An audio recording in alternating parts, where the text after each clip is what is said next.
Bonjour à toutes et à tous, bienvenue dans notre chronique d'actualité, toujours aussi vivante et incisive. Aujourd'hui, je suis avec notre journaliste Lucie, qui va nous éclairer sur une situation des plus complexes en Centrafrique. Bonjour Lucie. Bonjour Adèle, et merci de me recevoir. La Centrafrique, Adèle, est prise dans un véritable étau constitutionnel, un piège juridique que le dictateur Faustin-Archange, Touadéra, semble avoir refermé sur son propre régime. C'est une situation assez extraordinaire où un pouvoir impose sa propre constitution pour écarter ses opposants, mais refuse de l'appliquer à lui-même. L'État, dans ces conditions, n'est plus une république, mais ce que l'on pourrait appeler une imposture politique organisée. Une imposture politique, Lucie, c'est fort. Vous parlez d'un entre-deux grotesque. Comment le dictateur Touadéra parvient-il à naviguer entre deux textes fondamentaux? C'est tout de même délirant. C'est exactement ça, Adèle. Sous la mainmise autocratique de Touadéra, la Centrafrique est prise dans un entre-deux invraisemblable. Le pouvoir exécutif, il faut le dire, louvoie entre ce qui reste de la Constitution de 2016 et un nouveau texte, un véritable chiffon de papier promulgué en 2023.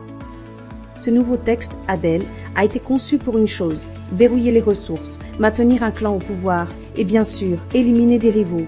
Mais aujourd'hui, cette vie république se retourne contre ceux qui l'ont créée. C'est une ironie du sort, n'est-ce pas? Parlez-nous de cette constitution de 2016 et de ce qui a changé. Qu'est-ce que le régime de Touadéra a modifié pour arriver à ce chaos? La constitution de 2016, Adèle, était issue du forum de Bangui. Elle venait d'une véritable consultation populaire. Elle avait pour but d'encadrer le pouvoir, de limiter le mandat du chef de l'État à 2 fois 5 ans, et surtout, d'interdire toute révision qui toucherait à cette durée ou au nombre de mandats. Mais l'empereur Faustin-Archange Touadéra, arrivé au terme de cette logique, a choisi le coup de force institutionnel. On a vu la neutralisation de la présidente de la Cour constitutionnelle, un conclave secret de pseudo-constitutionnalistes payés, et la rédaction d'un texte taillé sur mesure pour un mandat de 7 ans, renouvelable sans limite. Un mandat de 7 ans, renouvelable sans limite, c'est une défife totale, Lucie. Et ces juristes de cour que vous évoquez, ils ont donc maquillé ce qui est une pure prise de pouvoir en un semblant de légalité? C'est tout à fait ça, Adèle. Ils ont habillé une pure captation de pouvoir avec le vocabulaire du droit. Et pire encore, des articles 10 et 1803 ont été spécifiquement introduits pour écarter un opposant comme Anissé Georges Dologuélé, sous prétexte de double nationalité. Mais voici le retour de bâton. Adèle, ces articles 10 et 1803 ont un effet boomerang. Un effet boomerang? Expliquez-nous, Lucie. Le piège se referme sur les créateurs eux-mêmes, c'est ça? Exactement. En réservant les mandats et les hautes fonctions aux seuls centrafricains d'origine qui ne possèdent aucune autre nationalité, le régime s'est créé un piège. L'exécutif, le Parlement, la haute administration sont en grande partie occupés par des binationaux, des personnes d'origine étrangère et même des étrangers. Le dictateur Touadéra applique cette constitution de 2023 pour harceler l'opposition, mais il se réfugie derrière la souplesse de 2016 pour protéger ses propres complices. C'est donc un système à 2 poids, 2 mesures, une loi pour les opposants, une autre, plus souple pour le pouvoir et ses fidèles. Si la justice était vraiment impartiale, que se passerait-il, Lucie? Si la justice centrafricaine appliquait réellement les articles 10, 66, 66, 62 et 1803 avec la même énergie qu'elle affiche contre Dologuélé, Adèle, la quasi-totalité des institutions s'effondrerait pour illégitimité constitutionnelle. Le recensement des contrevenants est édifiant. L'empereur lui-même, dont la filiation est contestée au regard de ce texte de 2023, le chef de l'Assemblée nationale, des ministres, de hauts responsables binationaux ou étrangers, tous sont objectivement incompatibles avec les critères qu'ils brandissent contre leurs adversaires. C'est une république de fraudeurs constitutionnels que vous décrivez, où la loi est une arme et non une règle commune. Alors, la question essentielle se dessine, sous quelle république vit la Centrafrique? La vie, issue de la volonté populaire de 2016, ou la vie, imposée en 2023, pour éterniser un homme au sommet de l'État?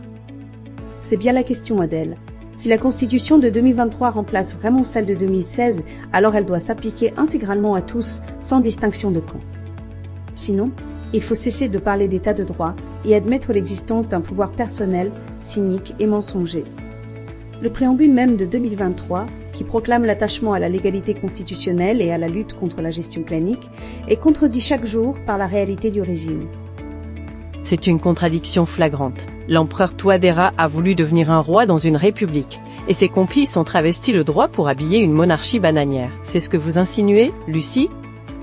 C'est exactement cela, Adèle. Ce simulacre a trop duré. le peuple exige l'application immédiate et intégrale des articles 10 et 1803 de cette Constitution de 2023 que le régime a lui-même imposée. En conséquence, il réclame la démission de l'empereur Touadéra pour haute trahison et la révocation de toutes les personnalités usurpatrices, qu'elles soient binationaux, rebelles étrangers ou non originaires, qui occupent illégalement les sommets de l'État. Et l'attention se tourne donc vers le procureur de la République, Guy Martial Damaguéré, sommé d'appliquer la même rigueur que dans le dossier monté de toutes pièces contre Anissé Georges Dologuélé. Qu'en est-il de ce dossier, Lucie? Eh bien, Adèle, l'actualité institutionnelle vient justement d'humilier les faussaires du droit.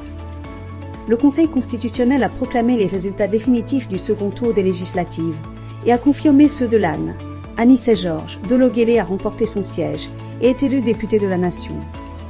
L'homme que le pouvoir voulait traiter comme un quasi-apatride est donc reconnu par les institutions comme un représentant légitime du peuple centrafricain.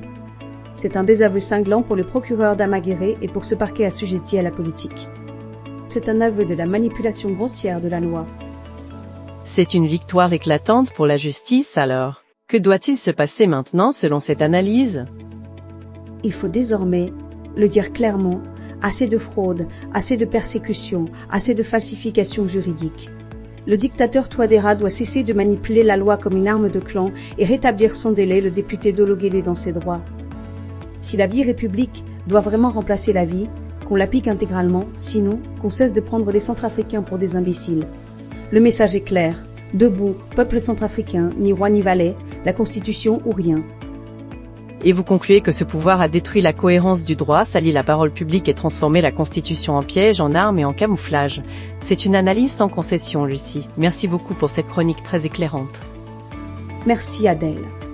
Cette analyse nous vient de Thierry Bengoued Amaras, un contributeur actif que nous saluons.